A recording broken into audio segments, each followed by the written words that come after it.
Je voudrais nous donner 3 lectures. Na inapesa so matang misato. Et par la grâce de Dieu, dans le temps que j'ai, nous allons. Ngolo nzambe na tangu na nango. Si nous pouvons honorer les Écritures en nous tenant debout, s'il vous plaît. Togomemia liloba na botele malikolo. Nous allons lire ensemble Exode, le chapitre 3, le verset 7 à 10. Bosanga bobimi bokapona ngwa misato nzana ngwa misato kilozomi. Exode 3, 7 à 10. Misato nzana ngwa sabo kilozomi. La parole de Dieu déclare: L'Éternel dit, je vis la souffrance de mon peuple qui est en Égypte, et j'ai entendu les cris que lui font pousser ses oppresseurs, car je connais ses douleurs.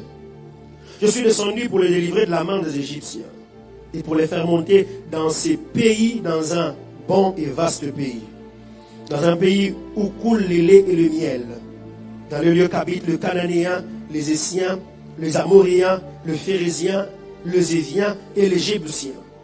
Voici, le cri d'Israël sont venus jusqu'à moi. Et je vis l'oppression que leur font souffrir les Égyptiens. Maintenant va, je t'enverrai auprès des pharaons, et tu feras sortir d'Égypte mon peuple, les enfants d'Israël. Rajoutons à cette lecture Ecclésiaste 3. Ecclésia bokapa misato. Ecclésiaste 3. On prend d'abord le premier verset et puis on prendra le 11e verset.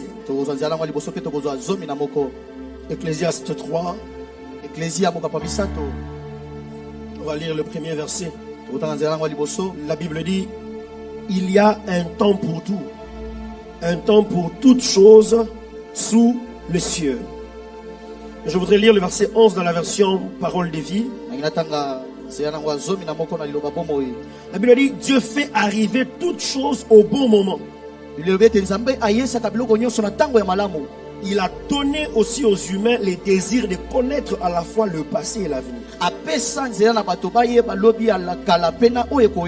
Pourtant, ils ne peuvent pas connaître l'ensemble de ce que Dieu accomplit. Et enfin, lisons Philippiens 4, 6 à 7. Philippiens 4, 6 à 7. La Bible dit: ne vous inquiétez de rien, mais en toute chose, faites connaître vos besoins à Dieu par des prières et des supplications, avec des actions de grâce. Et la paix de Dieu qui surpasse toute intelligence gardera vos cœurs et vos pensées en Jésus-Christ. Acclamons la parole du Seigneur. Nous asseoir, s'il vous plaît. Ce soir, je voudrais m'entretenir avec vous sur le Dieu qui entend, qui voit et qui descend. Dis à ton voisin: Dieu, il entend, il voit et il descend. Tu peux le dire encore une fois à ton voisin: Dieu, il entend, il voit et il descend. J'aurai 3 grandes parties dans mon message, mais je veux les libérer rapidement. On va essayer un peu d'entrer dans la mise en contexte. Et là-dedans, je voudrais vous expliquer la pensée de ce texte allant du message que nous voulons vous apporter. Et sans perdre beaucoup de temps, j'expliquerai un peu le terme là: entend, voir et puis descendre. Et si j'ai mon temps, je vous parlerai des 5 choses qui arrivent quand Dieu descend. Alors, parce que je fais l'économie de mon temps, je voudrais vous faire remarquer un élément dans le texte qu'on vient de lire. Exode 3, 7 à 10. Essayez de rentrer dans la Bible et on va lire ça ensemble et on va remarquer quelque chose. Regardez le verset 7. La Bible déclare ceci: l'Éternel dit, je vis la souffrance. Si c'est votre Bible, tracez-la: je vis la souffrance. Il dit: je vis la souffrance de mon peuple qui est en Égypte. Regardez le deuxième élément. Il dit: j'ai entendu les cris. Le verset 8 commence, il dit, je suis descendu. On est ensemble? Il commence par dire, j'ai vu la souffrance. Il dit, j'ai entendu les cris. Après, il dit, je suis descendu. Mais regardons ensemble le verset 9.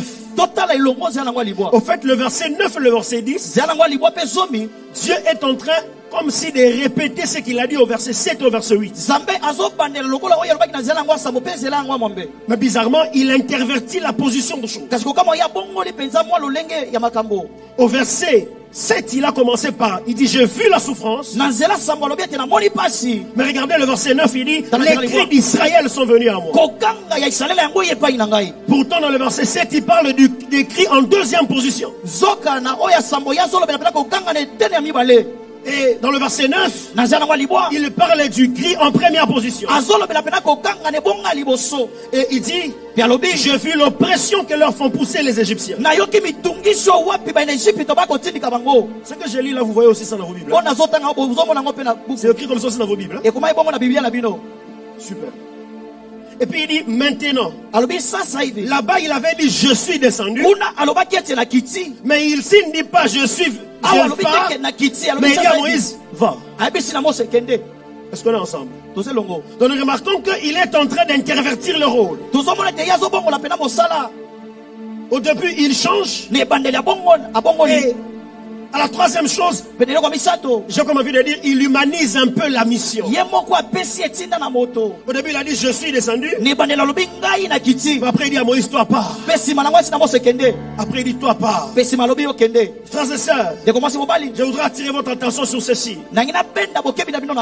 Pourquoi Dieu, en parlant au départ, il commence par ce qu'il a vu. Mais au verset 9, il parle du cri qu'il a entendu. Le verset 9 nous donne l'impression que si Dieu les avait vus, c'est parce qu'ils avaient crié. Pourtant, Dieu ne les avait pas vus parce qu'ils avaient crié. Le verset 7 dit, Dieu le voyait déjà. Et il a entendu les cris après. Ce que je veux te dire, c'est quoi? Dieu ne te regarde pas parce que tu pries. Dieu te regarde avant même que tu pries. Il a le regard sur toi avant même que tu ne puisses prier. J'ai oublié de dire quelque chose au début. J'ai un petit défaut quand je prêche. Que les gens ne disent pas Amen. J'ajoute beaucoup de versets. Et à chaque verset, une explication. Quand on voit l'Amen, je t'envoie un verset. Ce que je veux dire là, c'est pas pour ton voisin, c'est pour toi. Genèse le chapitre 15. Il va dire ceci à Abraham. Ta postérité ira dans une terre étrangère. Et là-bas, ils seront oppressés pendant 400 ans. En fait, ce qu'Israël est en train de vivre, ce n'est pas inconnu de Dieu. Parce que Dieu avait déjà annoncé ça il y a plusieurs années après. Cela veut dire ceci. Là où ton problème avait commencé, Dieu avait déjà le regard dessus. Ta prière n'attire pas forcément Dieu, mais Dieu t'avait déjà vu avant même qu'il ne puisse t'entendre. J'ai envie de dire à quelqu'un, la prière que tu feras ce soir va seulement amener Dieu à se manifester à la hauteur de ta foi. Mais la bonne nouvelle que je t'apporte, il te voit avant de t'entendre. Amen. C'est qui le Dieu qui entend? Le Dieu qui entend, c'est le Dieu qui écoute les cris de son peuple. Et je voudrais symboliser ces cris en la prière. Le Dieu qui entend, c'est le Dieu qui écoute les prières. N'est-ce pas la Bible déclare? Oh, toi qui écoutes les prières, tous les hommes viendront à toi.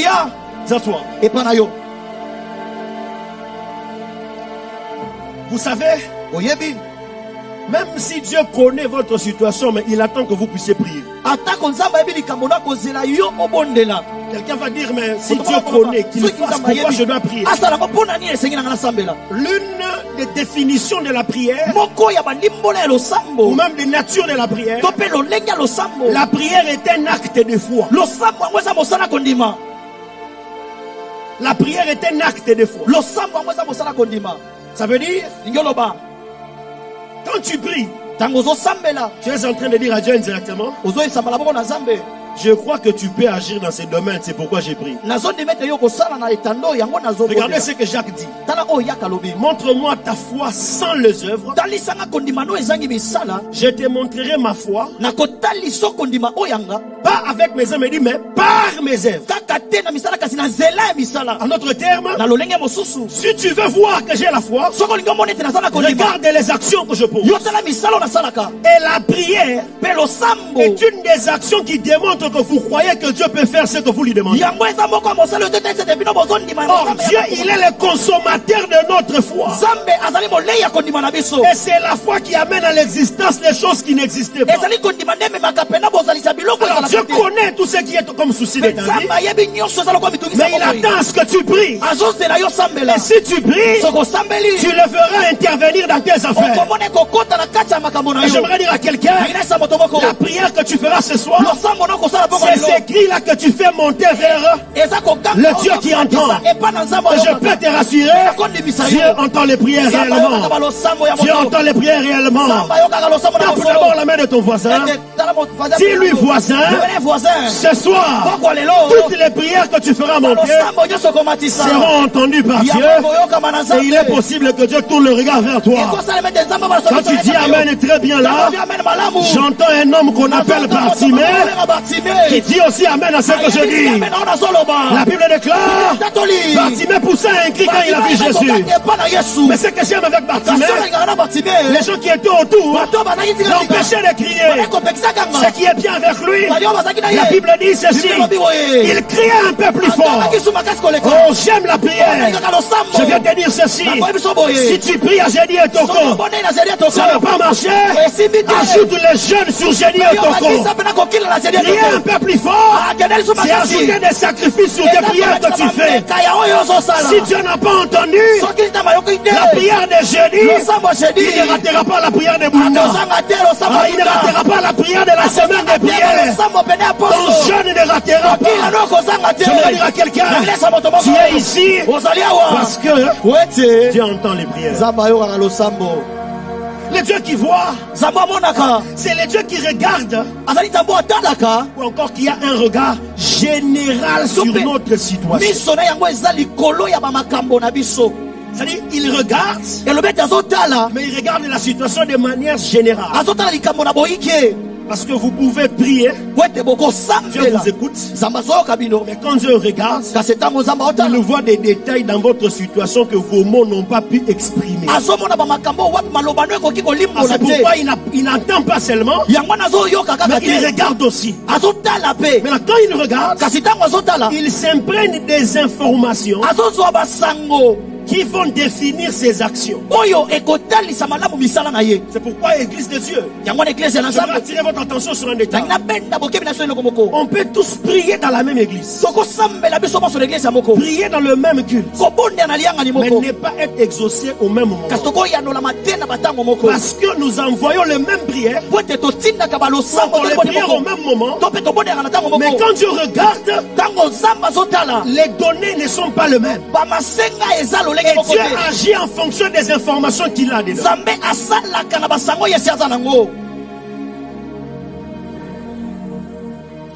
Regardez un peu. N'est-ce pas que Dieu avait dit à Abraham que les enfants d'Israël feront 400 ans? N'est-ce pas? Vous serez d'accord avec moi dans Exode 12. La Bible dit qu'ils ont fait 430 ans.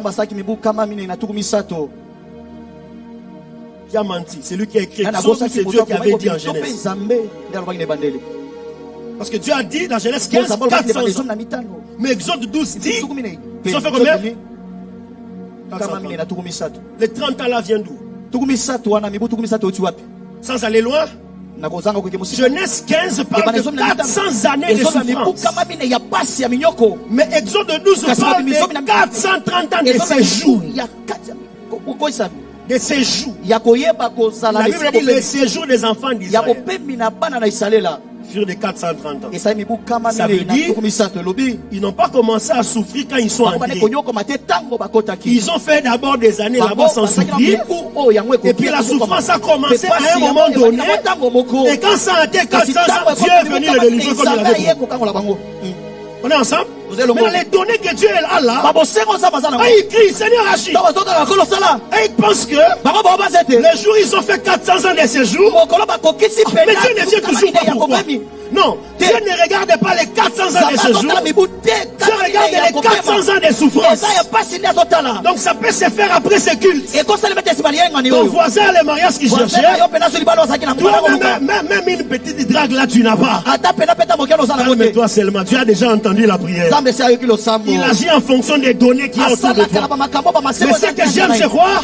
La Bible dit il fait chaque chose pendant son temps.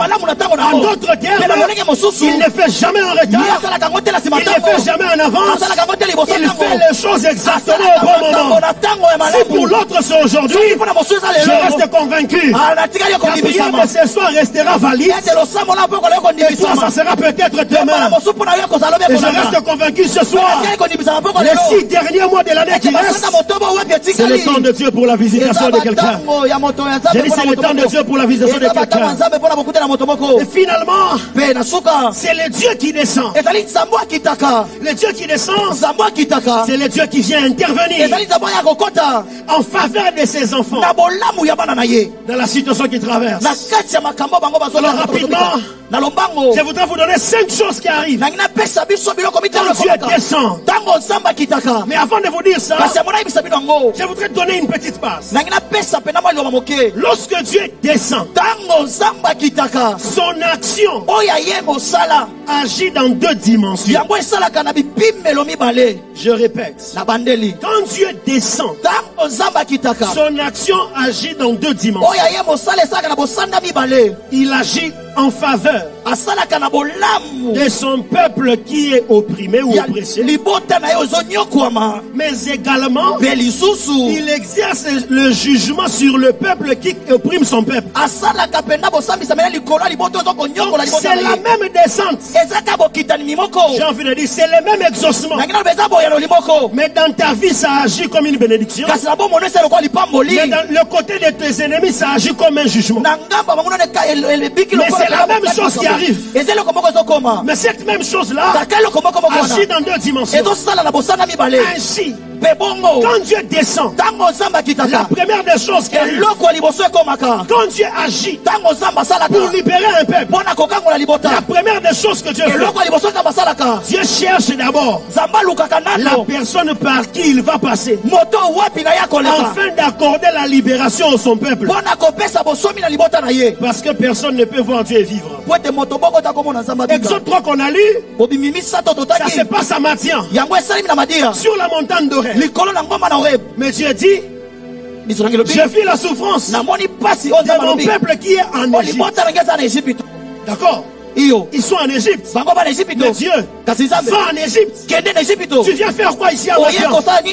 Dieu me répond, avant d'aller là où il y a les problèmes, je cherche d'abord l'instrument par lequel je veux passer pour résoudre les problèmes. Il est certain que ton problème c'est au travail. Mais si Dieu t'a appelé ce soir, parce que Dieu a besoin de quelqu'un par qui il va passer pour résoudre le problème du travail.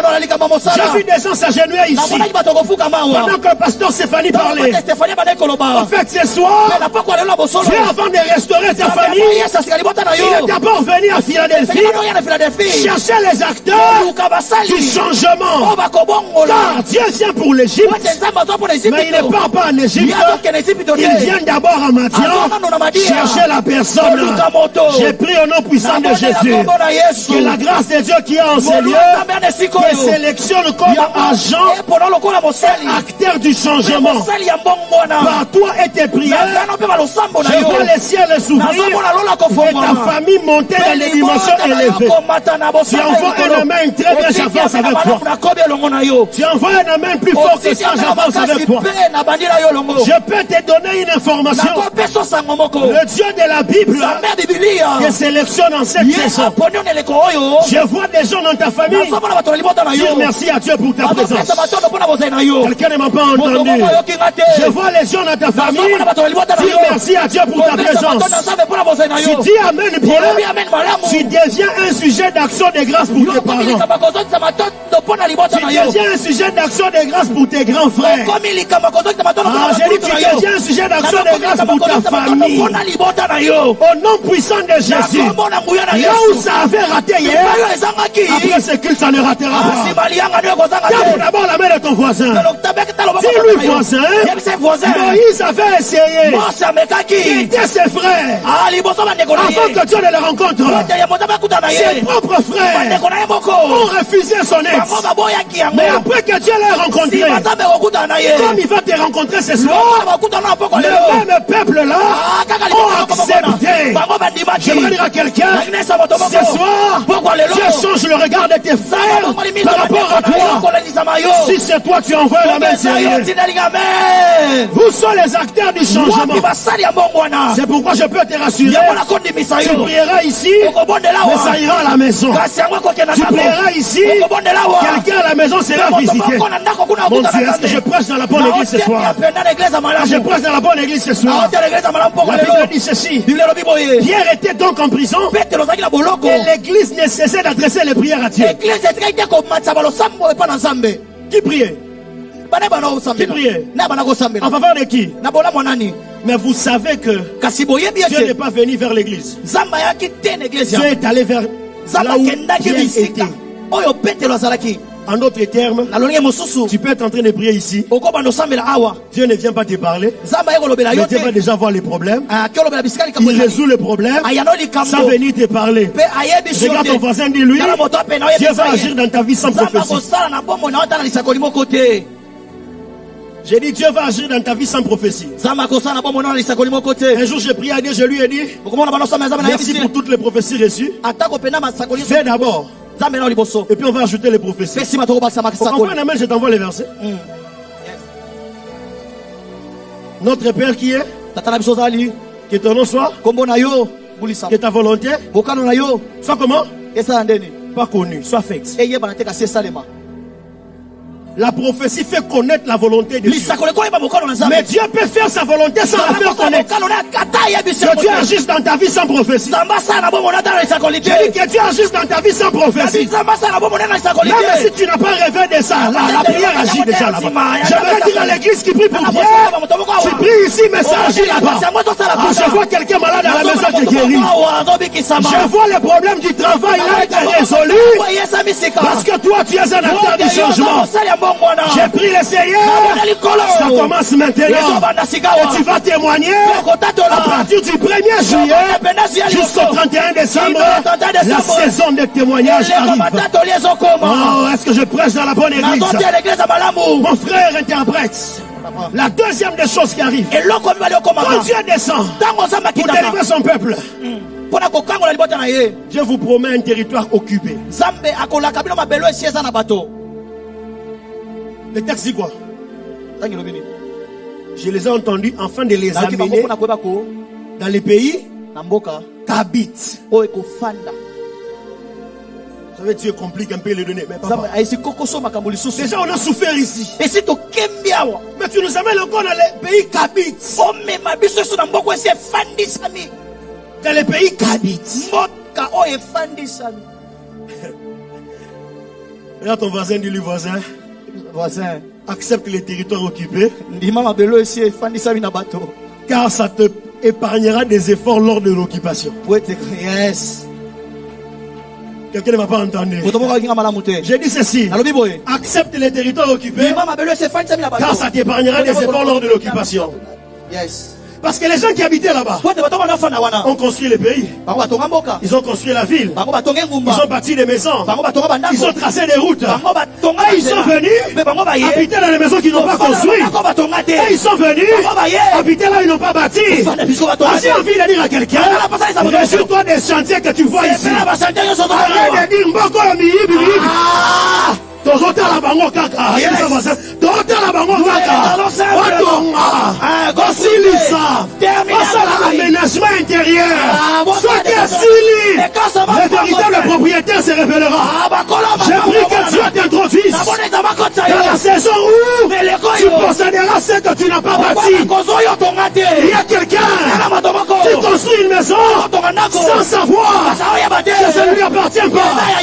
Je peux te dire quelque chose. Le véritable titre de propriété, ce n'est pas les documents de la commune. C'est la promesse que Dieu t'a faite. C'est la promesse que Dieu t'a faite. La commune peut te donner un document, mais si Dieu a dit, Canaan c'est pour Israël, Canaan c'est pour toi. Maintenant que je te parle, il y a quelqu'un qui vient d'acheter une voiture, ça ne l'appartient pas. Il dit amen, on active la rencontre. Aïe, aïe, aïe, aïe, aïe, aïe, aïe. J'ai dit, tu dis amen, on active la rencontre. Amen. Mais pourquoi tu ne veux pas dire amen? C'est pas comme tu dis pas amen comme ça. Je peux ajouter un verset, non? N'est-ce pas? Même les ciels, ce n'est pas un territoire vide. Oui, le ciel n'est pas vide. Jésus a dit quoi? Je m'en vais préparer pour vous une place. Tu vas t'asseoir là où tu n'as pas fourni. Oui, parce que Dieu descend ce soir. Parce que Dieu descend ce soir. J'aime un détail. La Bible dit ceci. Ceux qui étaient là-bas, les jours ils sont allés espionner les pays. Ils disent, nous étions devant eux comme des sauterelles. Comme des qui? Parce qu'ils étaient des géants. En fait, les géants qui étaient là-bas, ils n'étaient pas là-bas pour effrayer les enfants d'Israël. Non. Ils étaient là pour effrayer toute personne qui va vouloir récupérer ce qui est pour Israël. Je le dis autrement, ils étaient un peu comme les G4. Comme les agents de sécurité.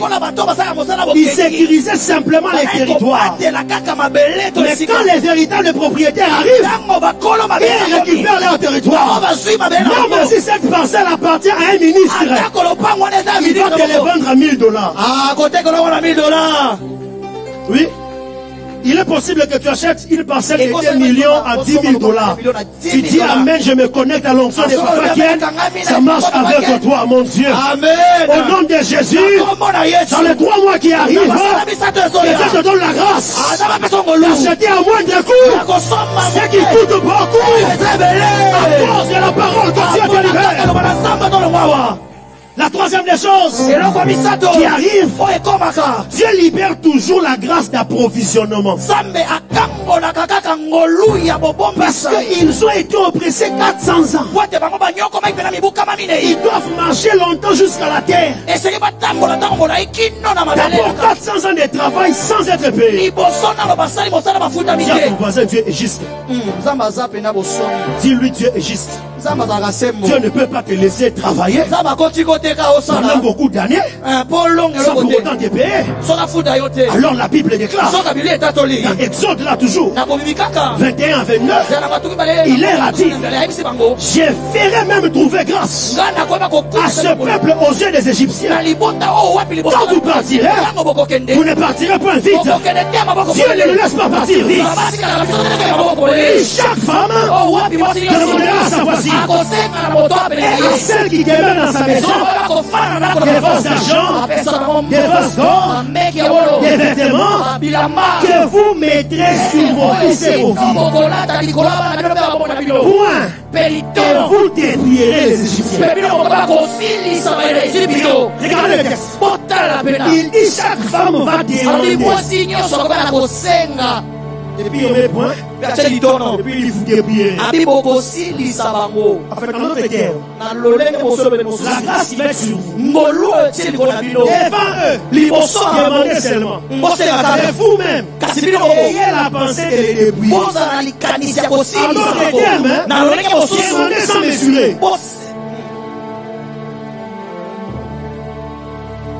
Demandez sans mesurer.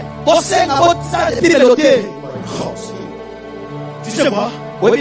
Dieu va te payer tes arriérés au point que tu vas avoir un travail où ça demande 20 ans d'expérience avec ton diplôme de licence là de l'ISL. Car mon Dieu, janvier, Dieu paye les arriérés avant de donner le Masika. La Bible déclare, je vous remplace. Les années perdues. Il n'a pas dit j'ajouterai. Il dit je vais remplacer. J'ai envie de dire à quelqu'un, c'est que toi tu as oublié, Dieu ne l'a pas oublié. J'ai dit c'est que toi tu as oublié, Dieu ne l'a pas oublié.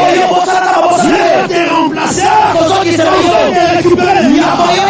Comme tu ne veux pas dire amen, attends, tu vas écouter la main de ton voisin. 1 Roi, le chapitre 19. 1 Roi 19. Élie est en train de fuir. Il fuit Jézabel.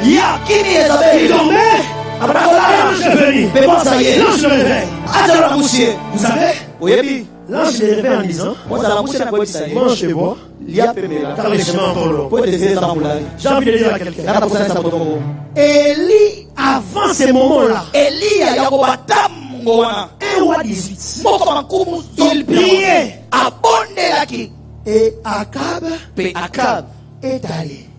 Élie lui a dit, monte, mange et bois. J'entends un bruit qui annonce.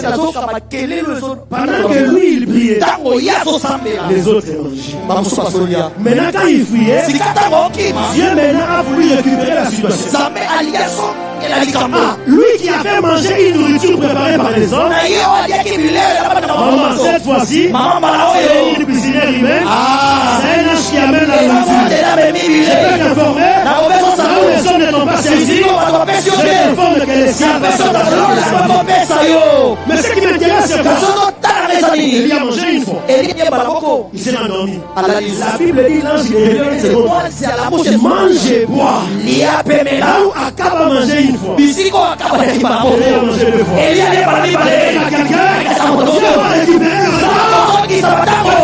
C'est ton amen là qui est Dieu. Que Dieu te donne un salaire que tu ne peux pas imaginer. C'est pourquoi j'aimerais annoncer sans faire 10 ans que tu attends les enfants. Attends, tu verras les enfants que tu auras. Dieu va te donner une qualité d'enfant à la nature de Samuel. C'est Samuel, hein? Samuel a entendu le Samuel a eu. Samuel, il est le premier des juges. Et il est le premier des prophètes. Il est le dernier des juges. Samuel, c'est celui qui a introduit le roi. Dieu t'a donné un enfant.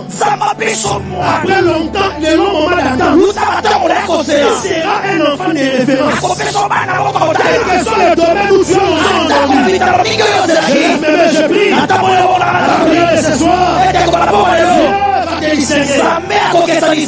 Et la quatrième chose qui arrive, l'Éternel combat lui-même pour vous. Exode 14.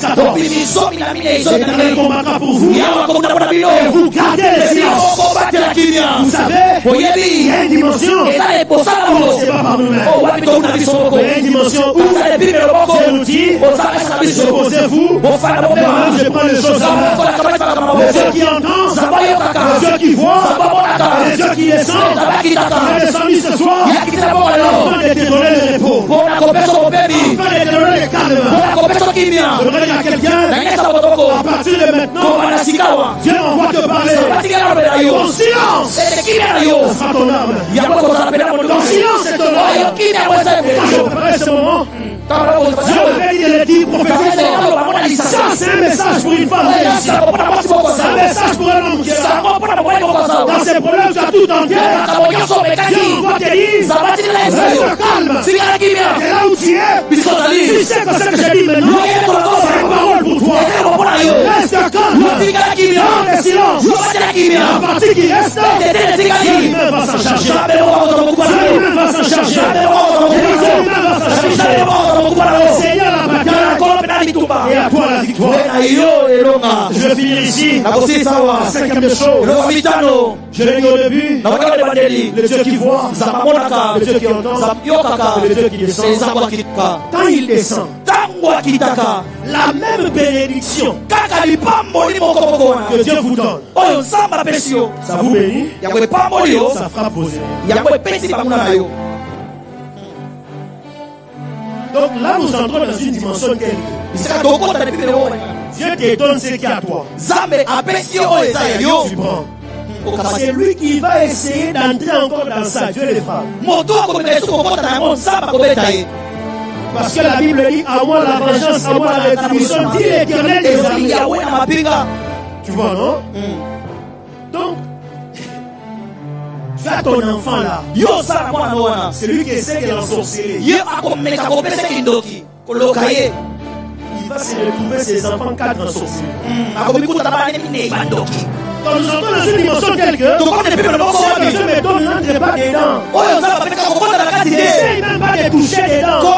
Parce qu'il y a une dimension spirituelle. C'est quoi? Parce que Dieu libère. Au point que celui qui va tenter rencontrera Dieu. Envoie un amen, je t'envoie un verset. Regardez ce qu'Exode 14, 16. Est-ce qu'on peut avoir nos Bibles ouvertes? On va lire 3 versets rapidement et c'est là que je finis. Exode 14, 16. Lisons ça ensemble calmement. Écoutez ce que Dieu dit à Moïse. Toi, lève ta verge. Il a dit de lever quoi? De lever quoi? Ok. Étends ta main sur la mer. Il a dit d'étendre quoi? La main. Et fends-la. Et les enfants d'Israël entreront au milieu de la mer à sec. Yes. Maintenant, prenons le même Exode 14, 26 à 27. Le verset 16, c'est quand la mer doit s'ouvrir. Maintenant, après, 26 à 27. L'Éternel dit à Moïse, étends ta main sur la mer, Yes. et les eaux reviendront sur les Égyptiens, sur leurs chars et sur leurs cavaliers. Moïse étendit sa main sur la mer, et vers les matins, la mer reprit son impétuosité, et les Égyptiens s'enfuirent à son approche, mais l'Éternel précipita les Égyptiens au milieu de la mer. Remarquez un détail là. Si vous avez bien lu, vous remarquerez que dans Exode 16, pour que la mer s'ouvre, Dieu lui avait dit, lève la verge, et tends la main. On est là? Maintenant, le verset 26 à 27, pour que la mer se ferme, Dieu a seulement dit tends la main. Vous remarquerez qu'ici on parle plus de la verge. Vous avez remarqué, non? Qu'est-ce qui fait que pour que la mer s'ouvre, il faut qu'il y ait la verge et la main. Mais pour que la mer se ferme, on n'a pas besoin de la verge. On a seulement besoin de la main. Bien aimé, la main, c'est le symbole de l'autorité. Mais la verge, c'est le symbole du jugement. Au fait, dans Genèse 15, Dieu avait dit, ils vont faire 400 ans. Mais quand je viendrai, je vais moi-même juger le peuple. Mais comment Dieu exerce le jugement? Dieu l'exerce au travers du bâton. Envoie Amen, j'envoie les versets. Première dimension. Quand Moïse arrive sur la montagne, Exode 3, Dieu lui a dit quoi? Qu'est-ce que tu as entre? Il lui a dit, je quoi? Les bâtons. Dieu lui a dit quoi? Fais quoi? Quand il a jeté, le bâton est devenu quoi? Le bâton est devenu quoi? Hein? Et quand il a touché, le bâton est redevenu un bâton. Et là, c'est au départ de la mission. Au fait, l'élément du jugement, ça se passe au niveau de ces bâtons-là. Parce que le bâton, Dieu pouvait le transformer en autre chose. Pas que les serpents. Pourquoi les bâtons déjà les serpents? C'est Genèse 49 qui nous donne la réponse. Genèse 49, 16 à 17. La Bible déclare, Dan jugera son peuple comme l'une des tribus d'Israël. Dan sera un serpent sur le chemin, une vipère sur les sentiers, montant les talons du chevalier pour que les cavaliers tombent à la renverse. Dieu savait que Pharaon va tenter d'entrer.